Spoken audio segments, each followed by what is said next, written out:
Good morning guys, this is Josh at Adventure Sports. Right, let's have a little look and see what carnage we've got today. Not too many things in the workshop. We've got a Kimco MXU 300 and looking at this, still covered in mud from the weekend, and all we've done is popped a ball joint. So not too bad. I best get that part ordered and I will show you all when I'm fixing that. Just behind the quad, we've got one of our off-road Landrovers, Discovery TD5. Bust a few studs off that one, so it's going to need a new hub. And the discs are looking a bit worn, so I'm just going to put new discs, pads, and a new hub on this side, and hopefully get this one up on the road again. Okay, so I've sprayed all the hub bolts with GT85, give them a good wire brush, so hopefully they're going to come undone. I'm going to have to remove the sensor wire. That's my next job. But whilst I was in here looking, it looks like we've got an issue with the caliper. So I've got an old Landrover outside. I'm going to remove the caliper off of that and we're going to pop it onto this one. So the first thing we've got to do is disconnect the sensor cable that runs up and round up through the bodywork, and the plug is just situated in front of the brake master cylinder.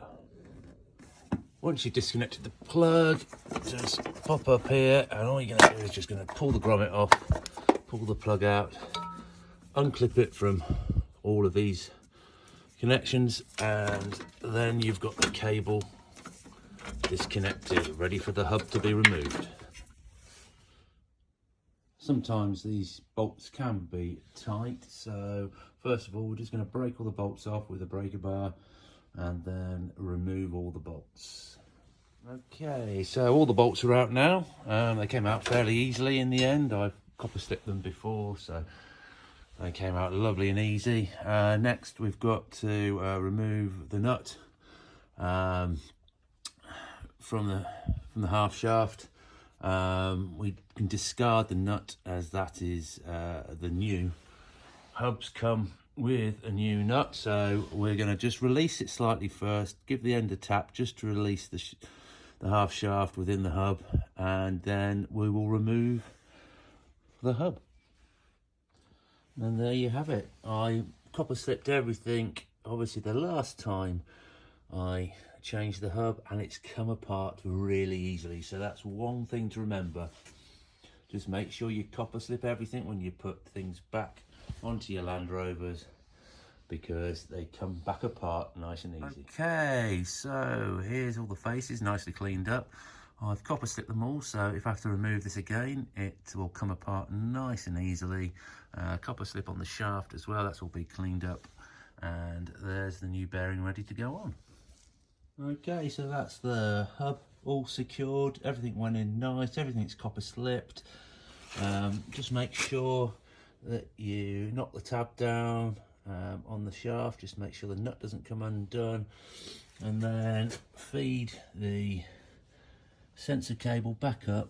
Grommet's a bit difficult to do, but the most difficult thing with big hands like me is trying to get that connector reconnected just in there. But make sure it's all the way up to the stop, and there is a little lug inside as well. Make sure they line up, you'll find that a lot easier. Okay, this is the caliper off the old Landrover. It's been sat there for many years, so to make it nice and easy to push the pistons back in, just knock a hole through one of the brake pads, find a bolt that is long enough, and then it just makes it nice and easy to wind the pistons back. Okay, so what I'm going to do now is I'm going to try and undo this old bolt on the back here, see if we can get that undone. Probably a little bit of penetrating fluid on that just to make it a little bit easier. Just see if that will help at all. I'm going to try and get that undone, and then same on the Land Rover over here. We're going to remove the bolt on the back of there, and we're just going to fit the new caliper and bleed it through. Okay, that didn't go too badly. So I've got the old caliper on now. I've just nipped the banjo bolt up just to stop it leaking for now, until I get the caliper back in place when the new discs arrive, and then I'll align the brake tube on the outside just to make sure there's no force against it or it's bending in the wrong direction. So that went all well. Okay, brake discs have arrived, so I can now get back on and get this car back together.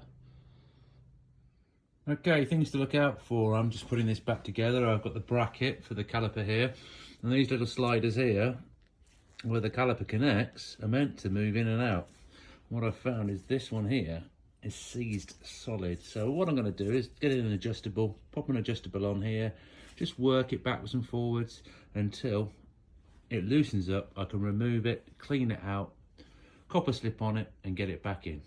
Okay, I removed it, yeah, and it was all mucky, all the old grease and copper slip had begun hard, and it was a bit rusty, so I've cleaned it all down with a wire brush, reapplied a load more new copper slip, cleaned them all both out, and now they both slide in and out absolutely beautiful, which will help balance the caliper. I've also given a quick wire brush over the bracket just to make sure there's no grit or dust and it all goes back nicely and snugly.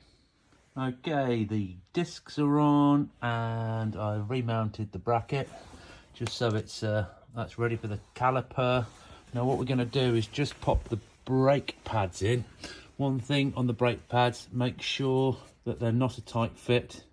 Copper slip the edges just to stop any rust, and then just make sure they squeeze in, not too much movement, but a little bit of play stops them sticking. So we're just going to pop those in there. Same with the back one there, just make sure they go in and slot in nicely, just like so. Now it's time to put the caliper on. Okay, to bleed the brake caliper, all I've done is connected a pipe to the bleed valve, popped a ring spanner on the end to allow it ease of movement, and in there into a bottle there. I've checked the level up here on the master cylinder, and I just pumped the brakes a couple of times to make sure I've got all the air out, all the fluid is flowing through, and I've just nipped it back up again, and I've got a lovely hard brake pedal. Okay, that's one side finished now. I'm just going to go and finish the other side off, and then we can go and give it a test. Okay, I've just finished this side now, and I've just noticed that we've got a bit of play in this track ready. So the next thing is see if we've got one on the spare car. If not, I'm going to have to order one. Okay, most of you are probably aware, but for the people that aren't, once you've undone the nut on the underside, the best way to get these off is to smack this part with a hammer. Keep hitting it. Make sure you don't either hit the thread if you're going to reuse it, but if you want to get them out, tap here or hit here with a hammer and they will just pop out. Okay, so that's now fitted. We've got the one off the old Landrover, and that's all fitted. So all I've got to do now, a bit of copper slip on there, just stop the wheel rusting on, and she's good to go.